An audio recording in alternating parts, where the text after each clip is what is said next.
Okay, so in this session, I want to solve another example for using the Buckingham pi theorem to kind of characterize the pi terms, the dimensionless numbers, important dimensionless numbers in another fluid mechanics problem. Okay, so let's get started. The question asks to determine a suitable set of pi terms to study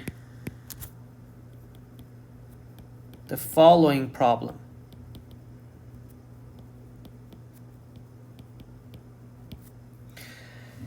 So here we have a thin plate.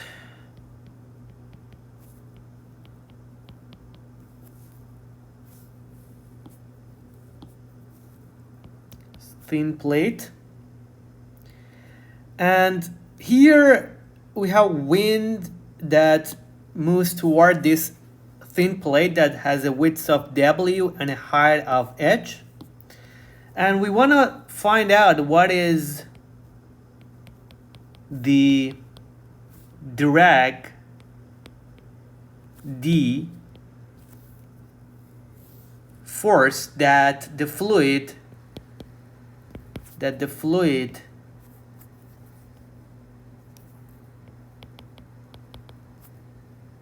exerts on the plate.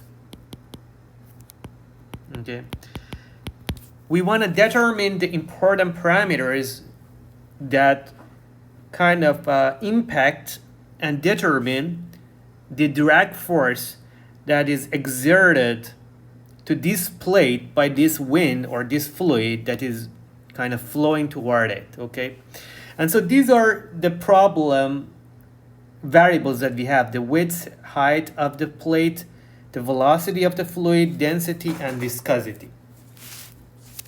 So we want to find like few dimensionless numbers that we can kind of determine this drag coefficient. We want to, for example, we want to say, okay, what should we know in order to, what parameters we should know in order to find this drag, and what parameters we should measure, for example, in the lab to be able to determine this, the drag that the fluid exerts on this plate, okay? So in order to do that, we can use Buckingham pi theorem. So answer.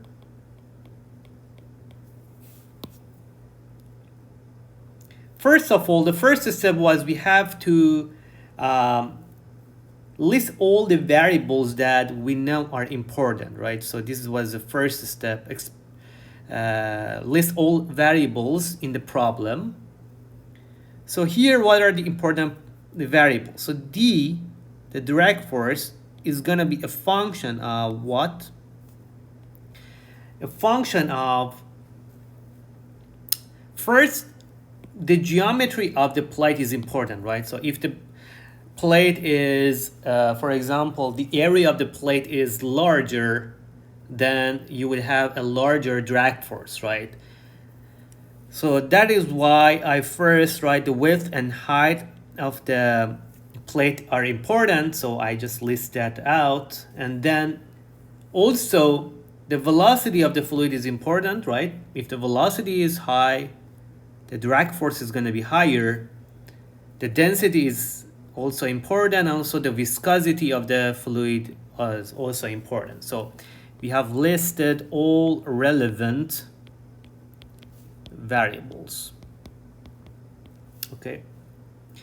Then the second step is to express each terms in terms of basic dimensions MLT. Okay. So D is a drag force, right? So this is drag force. So the dimension of the force is MLT minus 2. Okay, so it's a force. Then we have the dimension of W. The W is length, so the dimension of it is length. The dimension of H is also height, is also length. So I just write it down. Then we have the dimension of density of the fluid, which is mass per volume. So it's going to be ml minus 3. Then we have the dimension of velocity, which is going to be length per time, lt minus 1. And finally, we have to write the dimension of viscosity, which is nu, which is based on the previous problems. It's ml minus 1, t minus 1. And if you forget it, it's just tau from the formula we learned in the first chapter, du over dy, which is going to be force per area. So you have force and area. So you have force, you know that is mlt minus 2 over, let me just do it, mlt minus 2 over area, which is going to be length square, equals to mu times du over dy. So it's going to be lt minus 1 over L. So these are going to cancel out. And so you are going to get mu is going to be this, right? So this is another way to drive this if you don't want to memorize it. You can simply use the governing equations to find the dimensions of those variables, okay? So this was the second step. And then the third step was to find the number of required, to calculate the number of required pi terms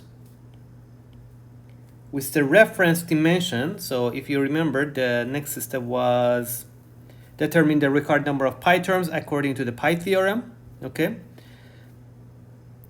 So we know that the reference dimension here is 3, right?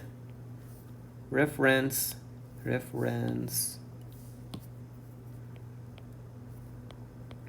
dimension is 3, and the number of variables is k, which is the number of the total variables we have is 1, 2, 3, 4, 5, 6, right? So I just write it down, 6. So the number of pi terms required to describe this problem is going to be k minus r, which is 6 minus 3, which will be 3 pi terms. So we need 3 pi terms, or 3 dimensionless numbers, to characterize this problem. So it's interesting because you see that we have reduced all these five variables into these 3 dimensionless pi numbers, which are all dimensionless, okay? So that's the beauty of this Buckingham pi theorem, that you can reduce your parameter space into dimensionless numbers, that you just focus on them to study your problem, okay? And so let's find these pi numbers. What are these pi numbers? So the next step was to select repeating variables.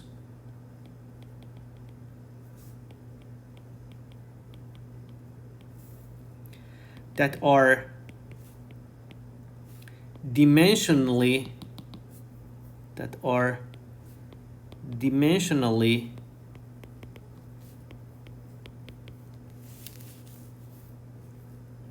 independent.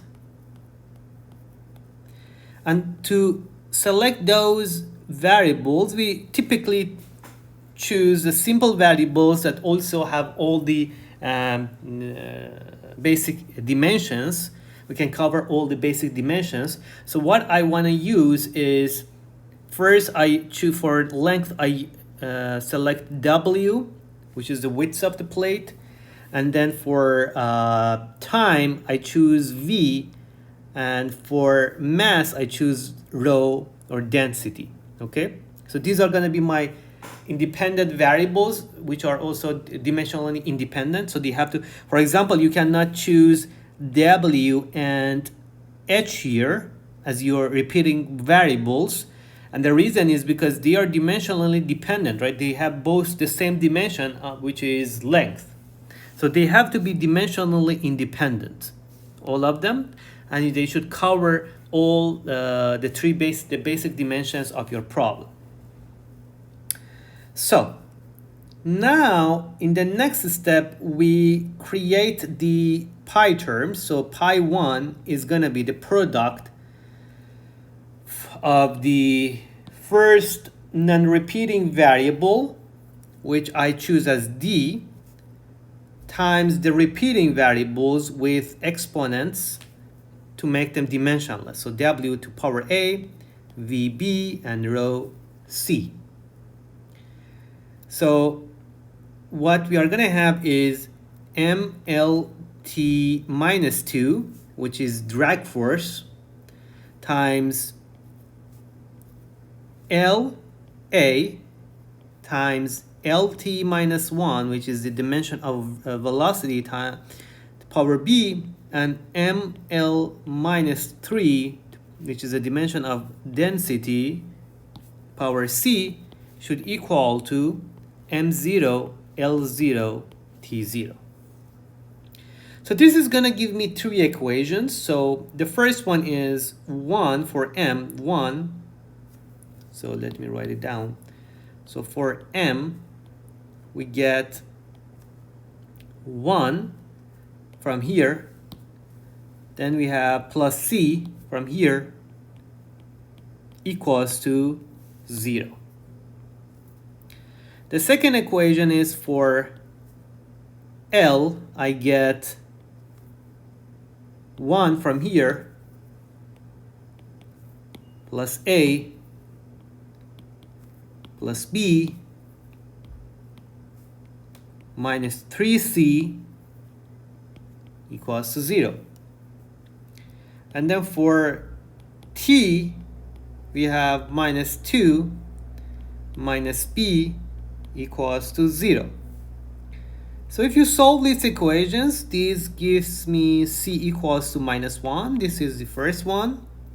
And then we have B equals to minus 2. And then you can get A equals to what? A equals to 3C, which is going to be minus 3, minus B, which is going to be plus 2, minus 1,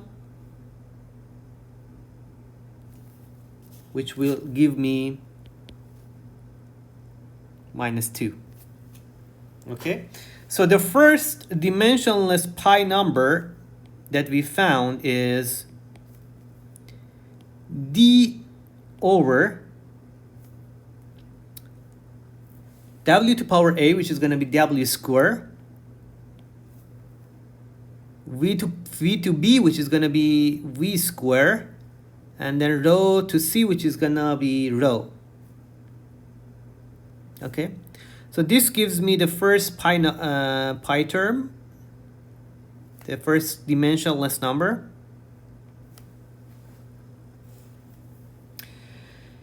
And then let's go to the second one. So for the second pi number, we have to go to the second non-repeating variable. So I'm going to choose h here. So h times w to power a, v to b, rho to c. And if you do this, again, similar to this, if you write all the equations, you can get similarly your second pi term is gonna be h over w. So this is our second dimensionless number. So I didn't write it down, but you can write it down if you want, then you will get that. And then the third pi term is the third variable, which is mu, the third non-repeating variable, times the repeating variables with exponents a, b, and c. And again, if you calculate it similarly,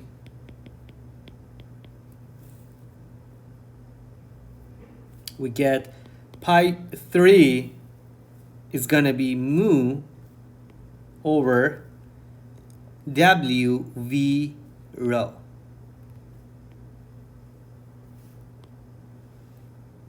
Okay, so these are gonna be my 3 pi terms. So the other ones, again, you are gonna solve 3 equations with 3 unknowns, and you will get these 3 pi terms. Okay, so let me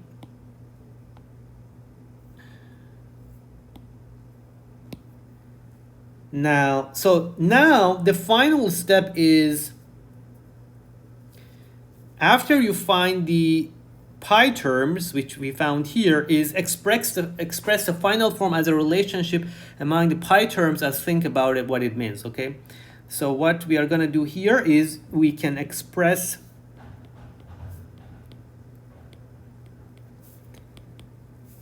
the results of the dimensional analysis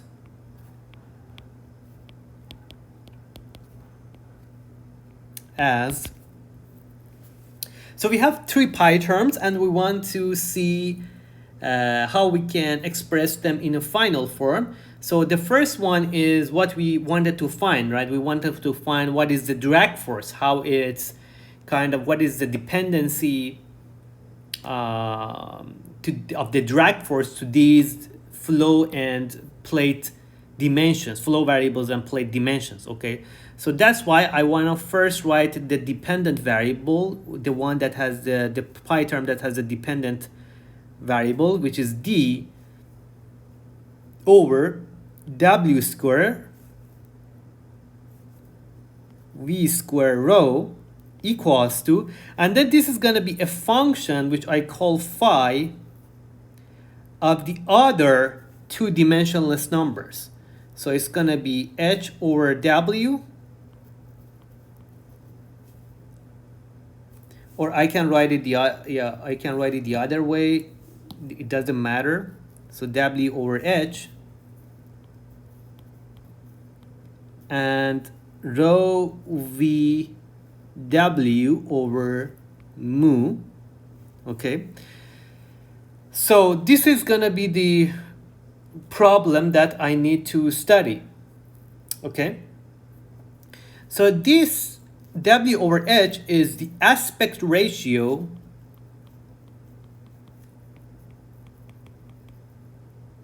of the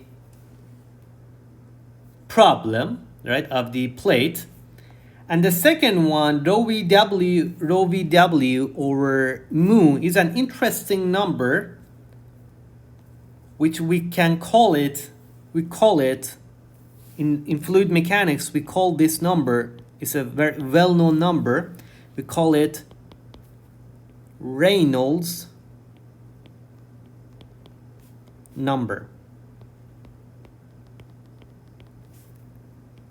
which shows the ratio between the inertial force rho v over the viscous forces mu.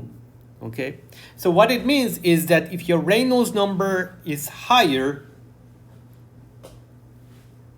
it's the drag force that the fluid exerts on this plane depends on the Reynolds number and on the aspect ratio, which is W over H of this plate. Okay, so these are the 2 important parameters that we simply found them from the dimensional analysis and this Buckingham pi theorem. Okay, and so if you want to do an experiment, you first need to do it for different aspect ratio of these plates, and as well as different Reynolds number of the fluid. So the Reynolds number shows the ratio between the inertial and viscous forces, and so this means that you need to do this, if your rho and mu are constant, you need to do this for different v velocity to find the relationship between the drag force and the flow variables, okay? And you can find this relation or this function from experiments, yeah, right? You can repeat many experiments with these different aspect ratios and different Reynolds numbers to find the relation of this drag force with these two variables, okay? So this is going to give us different graphs, for example, for each aspect ratio. For example, for aspect ratio of 1, we're going to have this d over w square rho v square, and then here we are going to have the Reynolds number, okay? And then we are going to have another graph, wh equals to 2. We are going to have another graph like this, so d over w square rho v square, and then rho v w over mu. And then similarly for different aspect ratios, you are going to have different ones, right? Like for 0.5 you will have a different graph, and these graphs you need to find them from experiments, okay? So this is how you can characterize your drag force using this dimensional analysis. This is a very powerful technique, especially if you don't know what are the important parameters in any physics problems, okay? Not just fluid mechanics, but in general in any mechanics or solid or fluid or even physics problem, you can use this Buckingham theorem. Okay, so this is kind of the main approach for Buckingham theorem that we are going to use in the next lectures for finding the kind of drag coefficient and major losses in pipe flows. And so now I want to just briefly talk about common dimensionless groups in fluid mechanics. So these are the most important ones that you may hear later on, but I just want to give you an idea what are these dimensionless numbers, okay? So the first one we just learned today was Reynolds number, right? So Reynolds number, so it is defined as, it's shown as Re Reynolds equals to rho v length or length scale over mu, the viscosity. So this shows the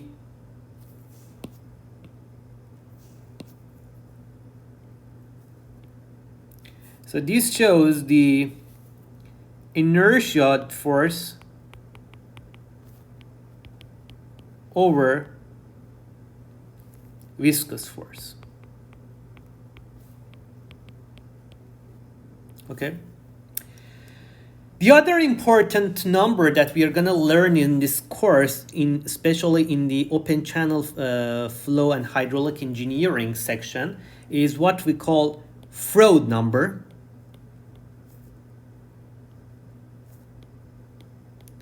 So Freud number is shown as Fr, which equals to the velocity over square root of g times h, where g is the acceleration of gravitational acceleration and h is the depth of the fluid.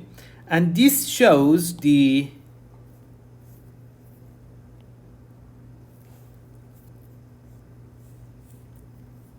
inertia force over gravitational force.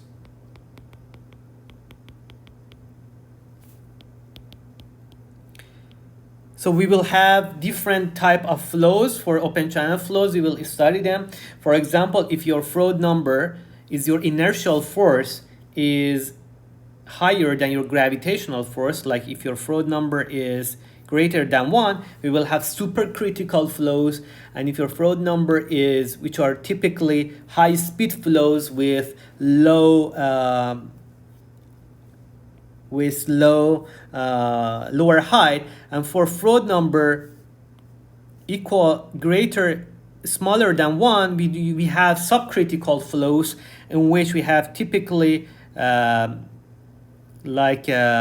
deeper flows with smaller velocity. Okay, and we will go through these, that what do these mean, and then the change of between supercritical and low critical subcritical flows. We will kind of learn them, that the flows can change their regime from this flow number higher than 1, which is a supercritical flow, to these subcritical flows. Okay, so this is a very important dimensionless number that I just wanted to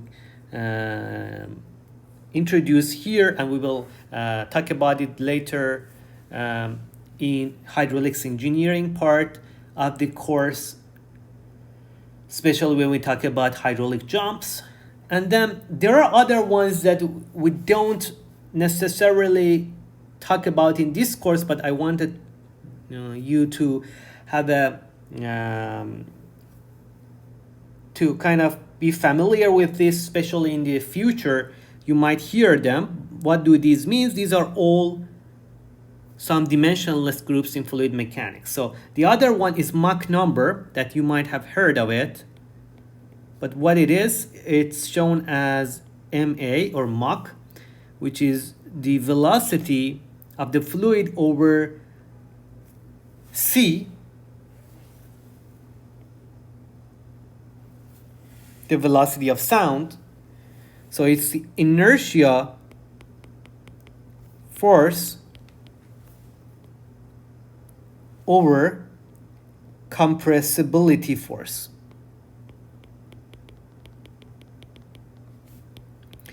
So this is mostly for aeronautics and aerospace kind of engineering and aerospace applications.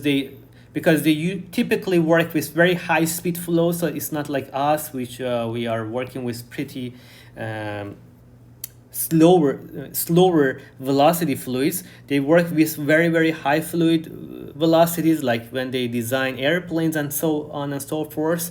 So in those kind of applications, this Mach number becomes a more important problem, because for example, when you have a plane, it might the velocity of that is can even become higher than the speed of sound. So this is important to know whether we are like below Mach 1 or higher Mach 1, because we are going to be in different regimes. And similar to Froude number, like for Mach smaller than 1, this is gonna be, we are going to have a subsonic regime, and for Mach greater than 1, which are high speed, very high speed flows, we are going to have a supersonic regime. And they will have different kind of applications. For example, for Mach greater than 1, we are going to have a lot of shock waves and this kind of stuff. So this is mostly for kind of aerospace engineering. For example, when you want to see what is the speed of, for example, if you have an airplane, what is the speed of that with respect to the speed of sound. And then so if you have like if you're for example, the speed of the airplane is almost equal to the speed of sound, then you will have these kind of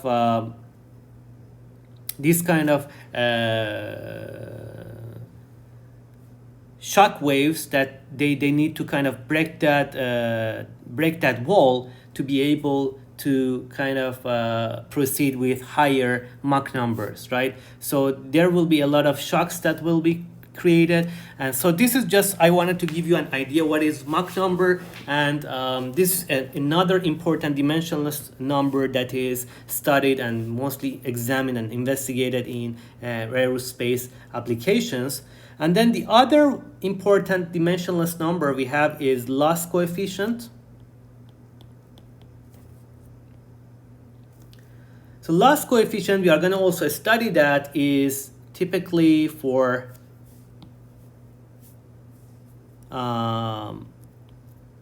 when you have these different like equipment, like let's say fluid or pipe flows or this kind of different things that are kind of attached to those pipes, all of these equipment might have some energy losses. So we show that as loss coefficient, which is shown as HL, the head loss of that, over V squared over 2G. And so this shows the energy loss. This is the ratio between the energy loss and kinetic energy of the fluid. How much energy is lost from the kinetic energy of the flow? We show it with this K, HL over V squared over 2G, which is the loss coefficient, which we will come back to this when we talk about major loss, minor losses in pipe flows. And then we have pressure coefficient. So pressure coefficient, which we show it as Cp, is grad P, delta P, over 1/2 rho V square, which shows the pressure over dynamic pressure. So 1/2 rho V square, we call that dynamic pressure. And this is typically again used for designing like blades and or wings, this kind of things. For example, for wind turbines or other things, they usually also take this pressure coefficients becomes very important. And also we have drag coefficient, which also becomes very important in this context. So drag coefficient is defined as CD, is the drag force over 1/2 rho V square L square.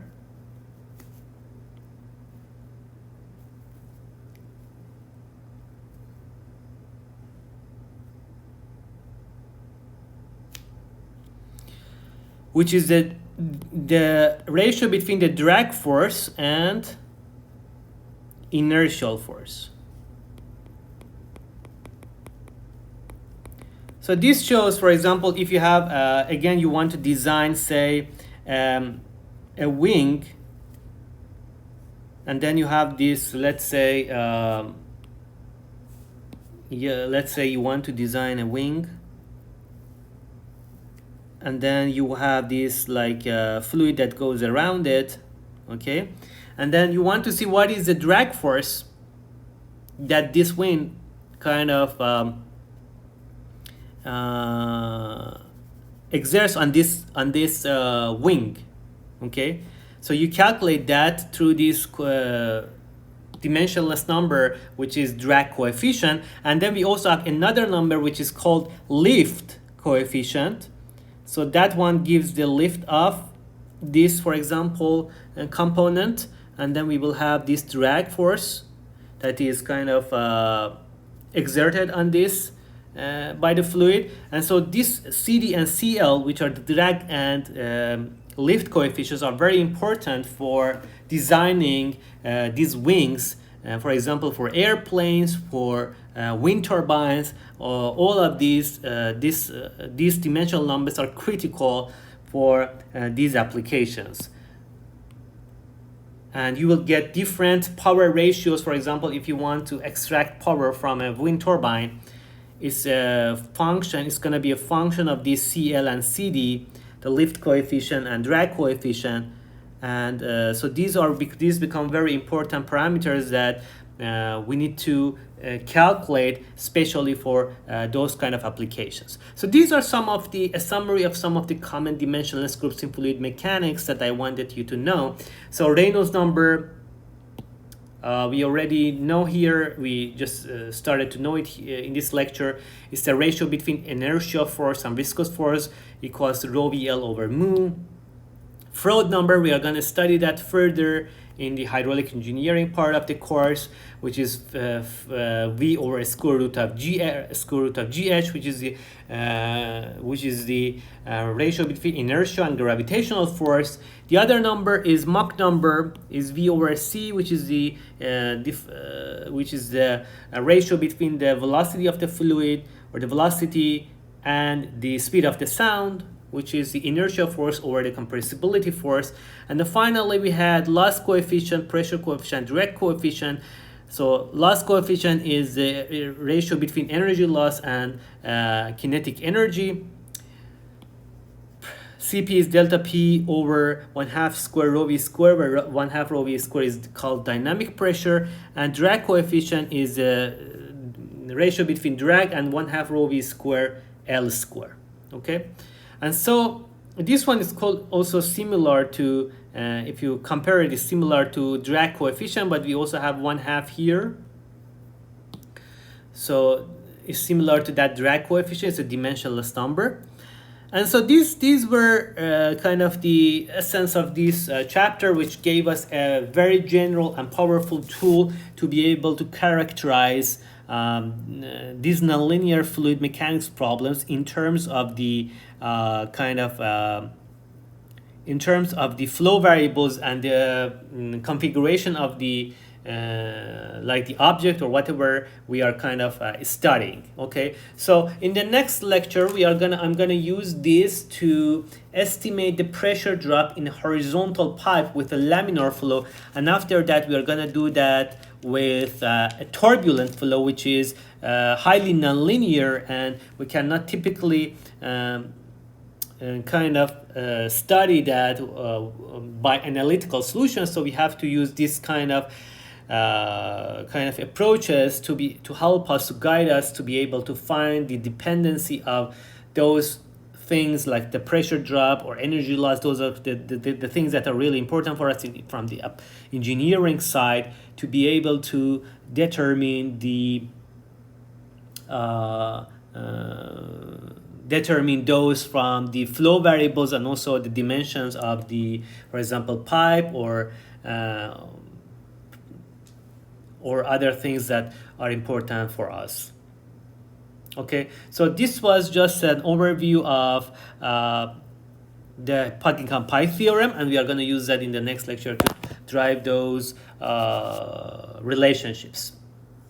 And so this was the end of this chapter. In the next lecture, we are going to start laminar and turbulent flows, and we are going to drive these relations, pressure drop for pipe flow, for laminar and turbulent flow. And after that, we are going to talk about major losses, minor losses, and we gradually go to the second part of the course, which is hydraulic engineering section. Thank you very much, everyone.